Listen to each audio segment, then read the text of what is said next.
வணக்கம் உறவுகளே, எல்லாரும் எப்படி இருக்கீங்க? நல்லா இருக்கீங்களாங்க? நம்ம கணவன் மனைவிக்குள்ள ஒரு சில நேரங்களில் திடீர்னு சண்டை வரும் பார்த்தீங்களா? அப்படி தாங்க.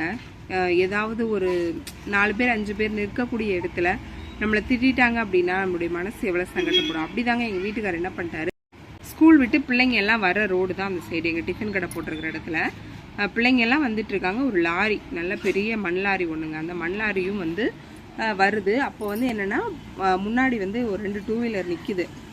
ஒருத்தர் 2 வீலர் எடுத்துட்டாரு, இன்னொருத்தர் 2 வீலர் என்ன எடுக்கல. அவர் எடுக்க வரதுக்குள்ளே இந்த லாரியில் இருக்கிற அண்ணன் என்ன பண்ணிட்டாரா, ஹாரன் கொடுத்துட்டாங்க. நல்ல சவுண்டு ரொம்ப அந்த மாதிரி ஹாரனே வைக்கக்கூடாதுன்னு சொல்லியிருக்காங்க. ரொம்ப சவுண்டு அதிகமாக உள்ள ஹாரன் வைக்கவும், தடவை ஹாரன் போடவும் நாங்கள் எதுவும் சொல்லலை. 2வது தடவை ஹாரன் போடவும் எங்கள் வீட்டுக்காரர் சத்தம் போட்டுட்டு, இது மாதிரி ஹாரன் முன்னாடி வண்டி நிற்கிது, அவங்க எடுக்க போகிறாங்க, அதுக்குள்ளே ஏன் இப்படி நீங்கள் ஹாரன் கொடுக்குறீங்க அப்படின்னு சொல்லி எங்கள் வீட்டுக்காருக்கும் அந்த லாரி டிரைவர் அண்ணாவுக்கும் வாக்குவாதம் ஆயிடுச்சு. உடனே நான் சொன்னேன், விடுப்பா, சவுண்ட் அதிகமாக இருக்கும்போது நம்ம தான் நம்மளுடைய காதை பொத்திக்கணும், தேவையில்லாமல் அவர்கிட்ட ஏன் சத்தம் போடுற அப்படின்னு சொல்லி நான் சொல்லவும் என்னை கோவமாக திட்டிவிட்டார்.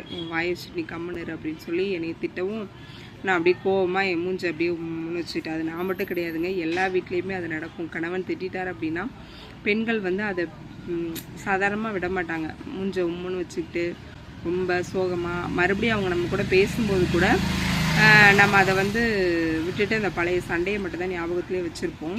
அது மாதிரி தான் நானும் உம்முனே இருந்தேன். கிட்டத்தட்ட ஒரு 1/2 மணி நேரம் 1 மணி நேரம் கோவத்திலே இருந்தேன். அதுக்கப்புறம் எங்கள் வீட்டுக்காரர் என்ன சொன்னாங்கன்னா, சரி நீ கோவத்தில் தானே இருக்க, விட்டுரு, ஆனால் நீ என் முகத்தை நல்லா உத்துப்பாரு, நீ கோவமாக இருந்தனா கோவமாகவே இரு, ஆனால் நீ சிரிச்சிட்டு அப்படின்னா உனக்கு கோவம் இல்லைன்னு நான் புரிஞ்சுக்குவேன் அப்படின்னு சொன்னார்.